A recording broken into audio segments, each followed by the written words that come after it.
fueron más bien declaraciones políticas más que un plan. Y hasta la fecha no tenemos un plan en el sentido estricto de plan de educación. Lo que nosotros tenemos en todo caso son líneas aisladas de acciones en educación, como es la reparación, por ejemplo, de escuelas. Los temas de reforma educativa fueron esenciales y fundamentales, dado de que quien pintó escuelas y era famoso por eso fue Estrada Cabrera, ni más ni menos que el dictador. Guatemala, como fue el caso de Costa Rica, Costa Rica empezó desde 1985 con la introducción de toda la parte tecnológica. Y no solo empezó en el 85, sino un debate era si era en el nivel medio o que nosotros lo conocemos, nivel medio, que sería realmente la secundaria. Va a requerir es una gran inversión, considerando que solo el 25% de cada 100 jóvenes en edad escolar tienen el acceso al diversificado. Y en la actualidad, a partir de los últimos años de Yamatei, se incrementan las tasas, que son casi las mismas que el actual gobierno, como consecuencia de la omisión censal que hubo. Tiene que ver también con la formación de profesores. Que ahí viene, que es otro tema fundamental, porque el problema es cómo hacemos con calidad. Entonces nosotros encontramos lo siguiente. En colegios privados, que se pagan lo que ustedes no se imaginan, entonces ahí tienen enseñando a gente hasta con doctorado, con maestría. Pero entonces la última investigación del censo, cuando habían normales, yo hice un censo de escuelas normales, donde habían aproximadamente 375 escuelas normales, de las cuales el 70% eran del sector privado. Así es correcto. Pero resulta que habían escuelas normales del sector privado donde un solo docente daba 17 cursos, por ejemplo.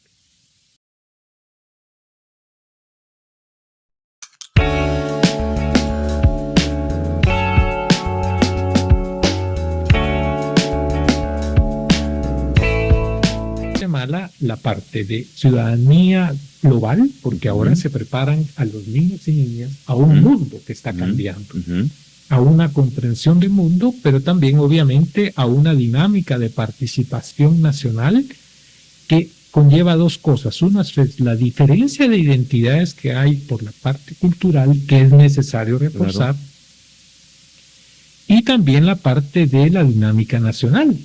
Donde nosotros vemos movimientos que al final de cuentas tienen una incidencia, querrámoslo o no, en la política nacional, pero que eso viene desde la formación que ellos van a tener desde la educación primaria hasta la secundaria, donde también nos hemos quedado muy tímidos con relación a esa formación. Cómo los niños y niñas son capaces de venir, de participar y decir, este es mi país, yo también deseo hacer transformaciones, porque de lo contrario vamos a seguir sobre un régimen que va a seguir manteniendo desafortunadamente una política que, lejos de favorecer el desarrollo, los va a mantener pobres. Entonces lo que tenemos es escuelas para pobres, sin escuela los extremos pobres, escuelas para clase media y escuelas para la gente de mucha plata, sosteniendo esa dinámica. Y ya no podemos seguir bajo esa lógica. Y con una lógica, digamos, de igual manera en cuanto a esta falta, como decís, de elementos de formación para la democracia, con la posibilidad de que, digamos, de una misma forma se puedan respaldar proyectos autoritarios. Ese es el punto. Ese es el punto. Incluso cuando se le pregunta a los jóvenes, curiosamente el tema de democracia va vinculado a niveles de formación, porque de hecho cuando los jóvenes tienen formación universitaria prefieren la democracia a cualquier otro tipo de régimen, pero ya cuando se va disminuyendo la educación, los que solo tienen primaria no tienen nivel educativo, les da igual en qué régimen van, ¿no? Yo no quisiera desaprovechar tu conocimiento y tu experiencia para abordar como algunos elementos tal vez como más concretos. Por ejemplo, ya nos marcaste el golpe fuerte de las estadísticas y de los datos de cobertura, que yo de igual manera tenía mis dudas, ¿verdad? Porque sí había un cambio fuerte entre la administración de Jimmy Morales y luego Yamatei y Bernardo Arévalo, que ya vos nos lo dices con contundencia, en dónde están los factores de ese porcentaje. Pero vamos al tema de la cobertura. ya marcando prioridades, bienvenido, digamos, debería ser para entender de aquí a 20 años, o hagamos la proyección a 20 años, que es el tema que tenemos hacia la parte del bono demográfico. ¿Cuál debería ser como los elementos prioritarios en la entrada y la salida del sistema, preprimaria y diversificado? Sí. ¿Cuáles deberían ser como los elementos diferenciadores? Yo lo que diría es de que una de las prioridades debería ser educación 0-6 años, para empezar. Ok, correcto. Te digo algo, incluso los países donde el socialismo cayó, la gran pelea y la gran batalla de los padres es cómo incorporar a sus hijos en los mejores programas de 0-6 años, porque es ahí donde se forman condiciones y que tiene que ver con alimentación, claro, que tiene que ver con la parte de nutrición. Con la parte abstracto, el manejo. Sí. Y que eso es porque se trabaja en conjunto padres de familia con, digamos, organizaciones comunitarias, niños y niñas. Ese sería uno de los grandes temas. El otro gran tema para mejorar la calidad de la educación primaria, además de reformas curriculares que deben de haber, tiene que ser una buena formación de docentes. Correcto. El otro gran tema para mí que debemos de impulsar es precisamente el cierre de la brecha digital, que claro, efectivamente es esto que nosotros empezamos a conversar. Pero también hay otra cuestión que ya nadie discute y es que el Ministerio de Educación como tal debe ser reformado y replanteado porque no tienen, digamos, la capacidad como para poder atender todas estas políticas claves y que esto debe pasar por una descentralización. Una de las discusiones serias que debemos de tener es si la educación, precisamente desde la educación inicial hasta la primaria, lejos de ser el Ministerio de Educación quien las tenga, sean los alcaldes. De tal manera que la secundaria y la educación tecnológica quede en el Ministerio de Educación como una prioridad. Claro. Y aquellas municipalidades que no son capaces se pueden intervenir. Claro. Pero esto es una parte legal. Ahora, esto es bastante complejo, puesto que también hay otro tema central, que es lo que el ministerio se está enfrentando y que a mí me preocupa. Y es el tema sindicato de maestros, que sale el sindicato señalando, miren, están con la educación sexual. Claro. Entonces nos regresan al siglo XVI, XVII.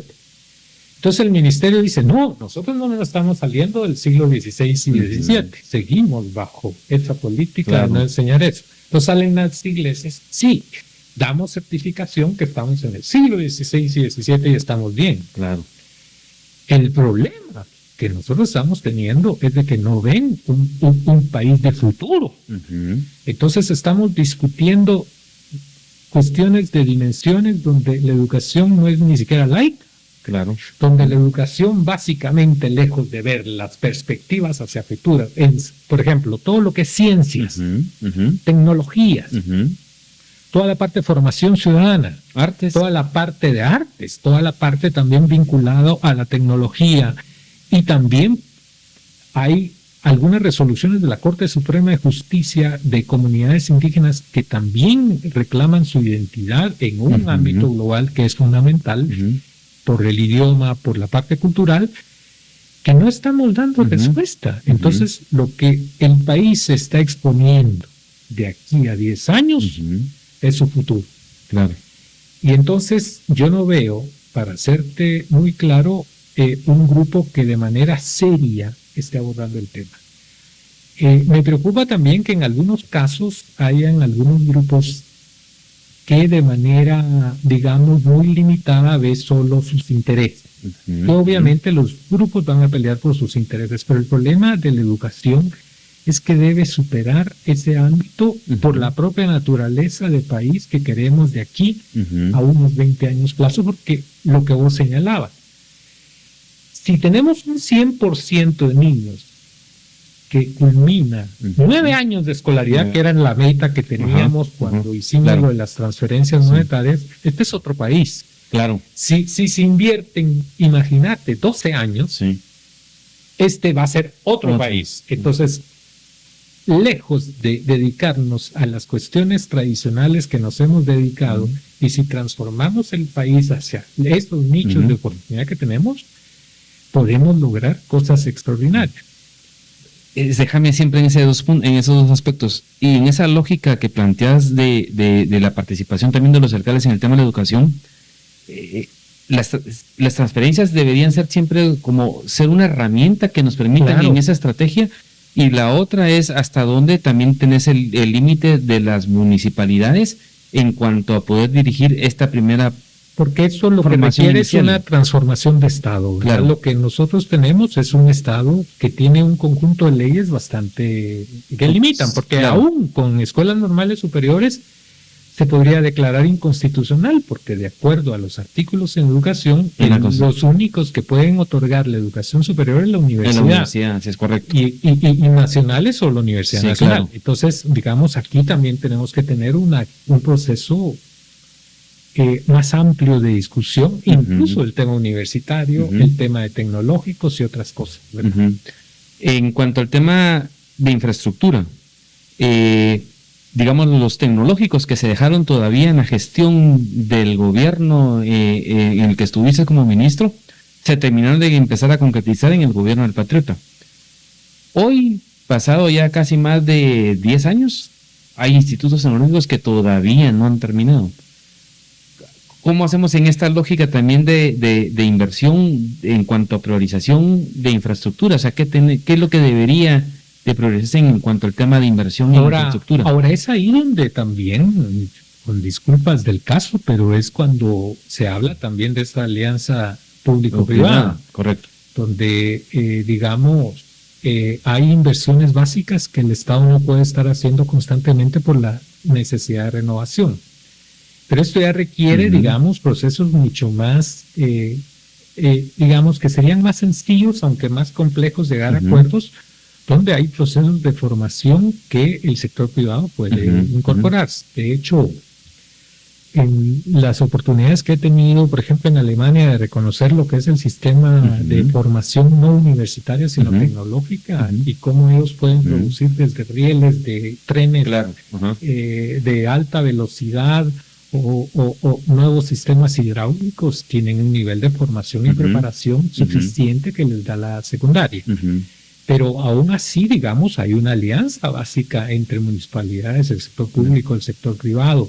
Pero yo lo que veo es de que efectivamente y de manera desafortunada no hemos aprovechado las oportunidades de políticas básicas que hemos construido, y yo creo de que el país ya no tenemos mucho tiempo, porque después lo que nos vamos es envejecer con población que ni siquiera tiene la capacidad de renovación, y encima el problema es qué vamos a hacer con adultos sin esas capacidades de adaptación a un mundo que está cambiando básicamente. Correcto. Entonces, yo, digamos, otra cuestión que me da como evidencia es quienes hemos podido participar en programas a favor de migrantes en el exterior, es ver que gente que salió buscando oportunidades efectivamente las aprovecha, mejora sus condiciones de vida y que efectivamente tienen esas capacidades, pero tienen que cambiar de contexto, porque en el país no generamos esas oportunidades. Y siempre haciendo esa vinculación en cuanto al tema de las alianzas con actores en la generación del empleo, porque al fin de cuentas es el tema de la generación de certificaciones o no de oficios, que de una u otra manera también te vincule, digamos, a ese nivel también de empleo, porque no es tan especializado, y cómo debería de generarse ese vínculo, porque a veces es muy discursivo, pero en la parte práctica, ¿cómo lo operativizas? En algunos casos, por ejemplo, se ha comunicado gente, compañeros míos, que me han dicho, mira, ¿cómo podemos contactar a los migrantes que han sido deportados y que se dedicaban al tema de construcción? Porque nosotros queremos aprovechar la formación que ellos traen ya, correcto, porque ellos tienen capacidades distintas de los que están acá. Entonces, digamos, todavía no se han planteado el punto de decir por qué nosotros no cambiamos nuestros sistemas de formación para tener gente preparada. Entonces, pero, digamos, es buena la idea de cómo aprovechar a este sector de migrantes que han sido deportados y que traen otro tipo de formación. Por una parte, pero por otra parte, yo lo que veo es ahí donde yo también veo ausencias en esas alianzas públicas privadas, porque lo único que se dan son como proyectos específicos. Y siempre volvemos a lo pequeño, sí, a lo pequeño a los y al interés no específico que hay. Por ejemplo, vos podés ver, por ejemplo, carreteras privadas, que el Estado hace concesiones, pero no ves, digamos, un desarrollo mucho mayor de esa alianza público-privada donde, digamos, las personas que generan, que se capacitan van a tener mejores condiciones para el sector privado en términos de esas inversiones. Entonces, como el Estado puede contribuir también con estas empresas de tal manera que las empresas se comprometen también con la gente. Y esto también vinculado a esta perspectiva de los lugares donde no hay oportunidades. Claro, porque, por ejemplo, a mí me tocó trabajar en la zona Chi de Baja Verapaz y resulta que tratan de generar proyectos de jóvenes, pero de capacitación de jóvenes. Entonces lo único que tienen es un INTECAP del sector privado, porque no un INTECAP del sector público, correcto. para empezar. Y entonces lo que les daban, es decir, las opciones que tenían no eran los requerimientos de las comunidades. Sí, correcto. Entonces estos jóvenes eran capacitados en cuestiones que no les iban a servir. Entonces, esa ausencia de tener lo que vos señalás, proyecto nacional, pero también con proyectos específicos de desarrollo locales en los departamentos donde mayor necesidad hay, generando ese empleo, es lo único que vamos a tener como opción.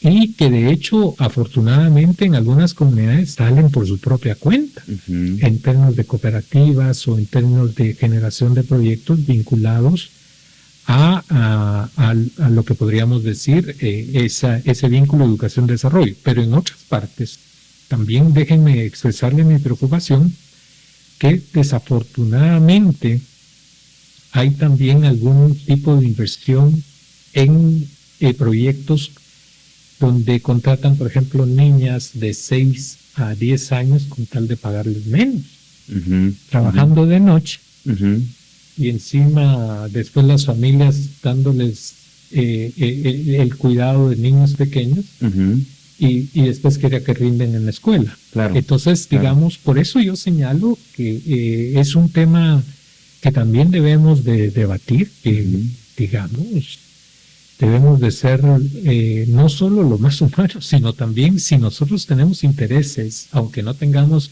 nada de manera, pero intereses efectivos, económicos, tenemos que invertir en la gente. Es decir, esto es un esfuerzo nacional que debe de imperar, pero yo en este momento no veo... Y antes de hacerte una pregunta final, pero es... en el tema de qué recuperamos en el tema de los idiomas y, por ejemplo, toda la parte de la cultura, la música.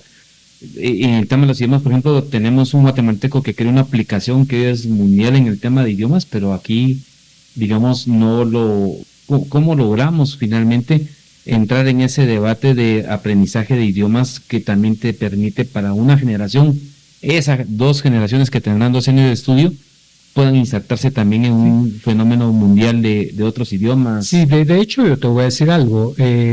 Nosotros tenemos, por eso te hablaba de la diferenciación del tipo de escuela o de colegios que nosotros tenemos. Porque digamos, si los niños o niñas tienen los recursos económicos y tienen cómo pagar, pues van a aprender idiomas. Por ejemplo, colegio alemán, aprenden inglés, alemán y obviamente el español, el americano u otros colegios de esa naturaleza. Sin embargo, ahora que se promueven las becas en el idioma inglés, curiosamente la VIGEBI y lo que es el Viceministerio de Educación Bilingüe Intercultural están ocupando más de las becas en inglés que de sus idiomas maternos. Claro. En ese sentido, yo creo de que tenemos las dificultades también de profesores que puedan enseñar. Claro. Pero entonces ahí se podrían utilizar este tipo de herramientas del guatemalteco que yo estoy plenamente seguro que este FONAN podría donar incluso para las escuelas, para que el ministerio o incluso si es pagado a un precio que sea donde pueden aprovechar estos niños y niñas, pero de nuevo requieren de tecnología. Claro. Y requieren de esa tecnología que es la que no hay. Uno. Y dos, también hay que señalar de que hay muchas comunidades que están peleando también que adicionalmente el inglés y el castellano se aprende su propio idioma, que es otro gran tema. Para finalizar, bienvenido.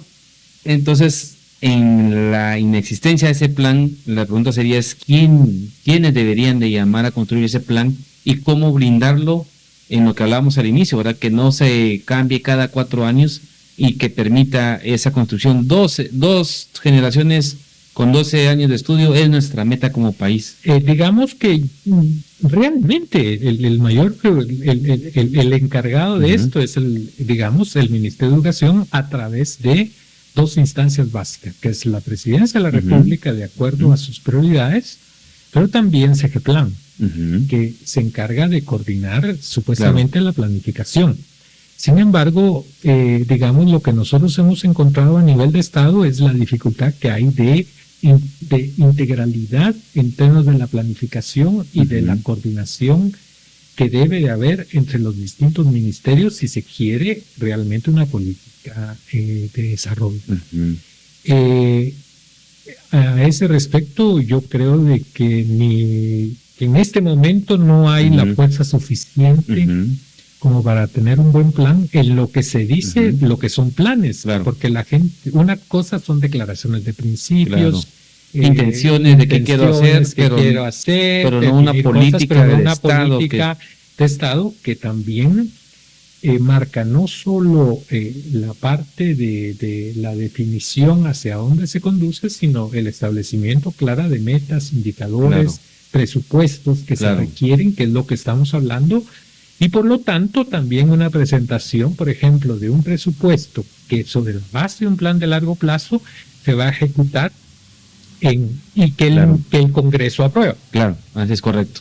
Que es esa parte de esa por eso ese acuerdo que se requiere también a nivel político y obviamente el hecho de tener una capacidad de ejecución de ese presupuesto. Que originalmente, el año pasado, el viceministro técnico que lo conocemos y que reconocemos su capacidad, que era Francisco Cabrera, marcaba que dentro de este Consejo Nacional de Educación, que entiendo que es parte de la estructura que marca la ley de educación, había un planteamiento de acuerdo nacional, pero creo que se apagó. ¿Tiene un rol o no? Lo que pasa es que el Consejo Nacional, esta es la opinión personal, porque aunque no lo crean, a mí me tocó promover mucho lo de el Consejo Nacional de Educación, particularmente la nueva regulación, pero que desafortunadamente modificaron.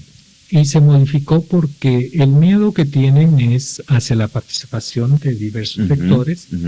Y entonces yo creo que se ha ido volviendo, no solo fue conservador, pero adicionalmente la Corte de Constitucionalidad determinó... Le limitó funciones. Le limitó funciones, por una parte. Pero por otra parte, el Consejo Nacional lo que hizo durante la administración de Jimmy Morales fue pagar casi 10 millones de quetzales para un plan de largo plazo. Claro.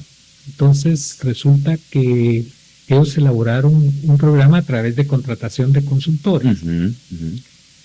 Este plan es el que se empezó a discutir supuestamente durante esta administración, pero que no sabemos si al final de cuentas fue aprobado, cómo fue aprobado, porque estaban haciendo una consulta con jóvenes para ver cómo se conducían el plan, pero se desconoce, porque cuando uno entra a la página del ministerio, el plan que sale es el plan de gobierno general. Entonces, además desconocemos cuáles son los ámbitos de este proceso. Ahora, el problema de los planes estos es que no tienen presupuesto, no tienen indicadores, no tienen cuáles son las metas efectivas para plazos, porque digamos, en cualquier otra parte del mundo, efectivamente las oficinas de planificación, y me refiero a nivel ministerial, tienen claro cuáles son los plazos que tienen para alcanzar ciertas metas. Entonces, de hecho, hay ministerios que han planteado metas, pero que nadie revisa, nadie ve cómo vamos. y si es necesario. Pero yo lo que sí diría es de que habría que revisarlo a la luz precisamente de cambios que han existido y sobre todo en función de prioridades, porque yo tampoco veo prioridades a nivel regional. Claro. Porque, por ejemplo, todas estas, digamos, departamentos como Totonicapán, Huehuetenango, Quiché, Alta Verapaz, aún Baja Verapaz en algunas cosas, o en algunos casos, algunos municipios de Oriente requieren realmente un tratamiento de urgencia y de prioridad. Claro. Bueno, bienvenido. Yo quiero agradecerte por tu tiempo, por tu disposición. Creo que ha sido un episodio con mucha riqueza, con mucha información, con muchos datos también de preocupación. Creo que es un tema que debe de interesarnos a todos y como un poquito el tema del objetivo del podcast es cabalmente poner esos puntos de referencia, ¿verdad? Que otros actores puedan conocer y ver que efectivamente sí tenemos que ver a futuro, que ya no tenemos mucho tiempo, que si bien es cierto, digamos, hay todavía una riqueza de juventud, hay que saberla aprovechar para que estratégicamente puedan soportar el país en los próximos 20 o 25 años, ¿verdad? Que conocerá ya un tema ya de un país de más viejos. Claro. Entonces, yo quiero agradecerte por esta posibilidad de conversar con tu persona. ¿Algún mensaje final que quisieras dejarnos? Yo más bien agradecer y yo creo de que cualquier persona racional sabe de la relevancia que tiene el sector educación. Yo también veo la complejidad que hay por la multiplicidad de actores, de perspectivas, de intereses, pero que es necesario llegar a un acuerdo nacional al respecto de esto.